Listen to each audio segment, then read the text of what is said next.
Just 500 క్యాలరీలు పెంచిన తర్వాత మన మోడరేట్ కార్బ్ డే లో కార్బ్ లోడ్ చేయగానే బాడీ పంపు మైండ్ బ్లోయింగ్ అంతే. కాకపోతే ఇంకొంచెం కార్బ్ లోడ్ చేసుంటే బాగుండేది అనిపిస్తుంది, ఎందుకంటే నాకు ఇంకా ఫ్లాట్ గానే అనిపిస్తుంది కండిషన్. మీకేమనిపిస్తుందో కమెంట్ బాక్స్ లో కమెంట్ చేసి చెప్పండి. నిన్నటి వీడియోలో no pump no carb muscles అనేవి ఫ్లాట్ గా ఉన్నాయని చెప్పేసి వీడియో అయితే మీకు పెట్టడం జరిగింది అనమాట. అది కూడా 2 రోజులు బ్యాక్ టు బ్యాక్ లో కార్బ్ డే లో ఉన్నప్పుడు పెట్టానన్నమాట. దాదాపుగా 42 రోజుల తర్వాత మనమైతే 43వ రోజు రైస్ తినడం జరిగింది. బేసిక్ గా మనం రైస్ ఎందుకు తీసుకోవట్లేదంటే తక్కువ క్యాలరీస్ ని కన్జ్యూమ్ చేయాలి, ఆ బాడీకి సూటబుల్ అయ్యే లో క్యాలరీస్ ఫుడ్ ఏంట్రా అంటే స్వీట్ పొటాటో లేదంటే అమూల్ నార్మల్ పొటాటో అని నేను స్విచ్ చేయను అనమాట. మీకు డే 1 నుంచి చెప్తున్నాను, నేను సింగిల్ డిజిట్ ఫ్యాట్ పర్సెంటేజ్ తీసుకురావడం కోసం డిఫరెంట్ స్ట్రాటజీని ఇంప్లిమెంట్ చేస్తున్నాను అనమాట.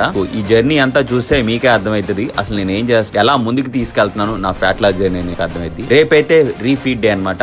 అంటే ఇవాళ 500 క్యాలరీలు పెంచాం కదా, రేపు వచ్చే రోజు ఇంకొక 500 నుంచి 700 క్యాలరీస్ పెంచుతాను. రేపు కూడా గమనించండి, 3 రోజులు వీడియోస్ డిఫరెంట్ గా పెడతాను. లో కార్బ్ డే లో ఎలా ఉన్నాం, మోడరేట్ డే లో ఎలా ఉన్నాం, రీఫీడ్ డే ఇచ్చిన తర్వాత బాడీ ఎలా రియాక్ట్ అయింది. బేసిక్ గా నా ప్రయత్నం ఏంటంటే కార్బ్స్ అనేవి బాడీకి ఎంత ఇంపార్టెంట్ అనేది నేను చూపించడానికి ప్రయత్నిస్తున్నాను.